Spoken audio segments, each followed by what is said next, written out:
In this video, the Bitcoin price is right now forming a falling wedge within the early time frame. But the question is, are we going to expect a bounce dito with the Bitcoin price action? Stay tuned to know more.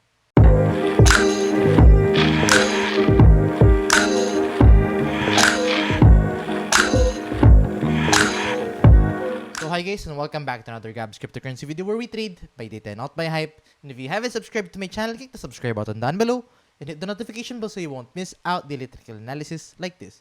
So let's dive into this video. So diba kahapon, what you were expecting is still more consolidation within the 38 up until the $39,450 US. And as you can see, we are still playing within that area. But as of the time being, right now guys, we are currently forming this falling wedge forming within the early time frame. So as of the time being, we are going to monitor if this is going to be a bullish reversal movement. Kasi guys, traditionally, a falling wedge is a bullish reversal pattern. It usually breaks to the upside. And on top of that, we have to monitor this. Ito nga, may bullish divergence tayo forming in the early time frame. And take a look at that. The price is declining while the RSI is increasing. So in this case, we might see a possible bullish trend reversal dito if we might see this play out. But take note guys, we can only see this in the early time frame kasi if you're going to look at the 4-hour time frame, wala tayong bullish divergence. It's just that we are only seeing this in the early time frame. So in this case, I think what might happen dito is we might see this bullish reversal, but we might possibly get rejected by this 39.4K. In order for Bitcoin to break bullish, Bitcoin must break the $39,400 US area in order for us to say na continue tayo to the upside. But if not, we are more likely going to get rejected by this movement, and then in that case, we are going to monitor this area. And on top of that, siguro yung maganda din tingnan dito is, let's try to look at this in the daily time frame, and let's open this chart. And as you can see, we are actually forming this massive ascending triangle, and as you can see, we are actually bouncing off within that area. And right now, kung nasaan si Bitcoin ngayon, andun tayo actually sa kanyang lower support area, which is itong support ni this ascending triangle in the daily time frame. So right now, we have a lot of things to watch out for. First things first, itong falling wedge in the early time frame.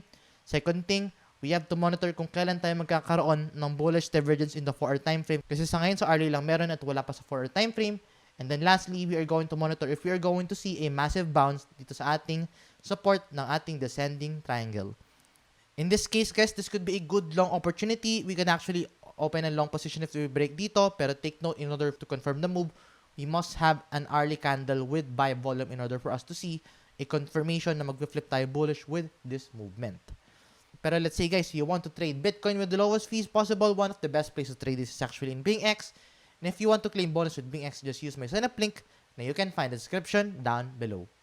So now, with that being said, let's dive into the altcoin market. And as you can see right now, we are actually getting this strong bounce ngayon dito sa ating Bitcoin dominance kasi diba sabi ko sa inyo, what we are still monitoring is this ascending channel forming within the Bitcoin dominance. And diba, remember, whenever the dominance is increasing, that would mean altcoins are relatively going to bleed or mapapag-iwanan sila ng galaw ni Bitcoin. Pero if pababa yung dominance, then that is going to be healthy. But as of the time being, as you can see, the Bitcoin dominance is actually getting a support dito sa ating support ng ating ascending channel. So in that case, I think we are currently seeing a bleeding altcoin market, and you can actually see this in the Ethereum price action. As you can see, Ethereum dropped even lower because of that, the increasing Bitcoin dominance. So that is why you have to follow first the Bitcoin price action and then follow yung Bitcoin dominance. And then pag okay si Bitcoin price action as well as okay si Bitcoin dominance, tsaka ka lang mag-enter into the altcoin market. And as of the time being, we might actually possibly see a bounce dito. In that case, mas maganda mag-invest at maglaro ngayon ng Bitcoin as compared to Ethereum kasi in this case, if mag-pump to, then altcoin market is relatively going to bleed against the Bitcoin price action.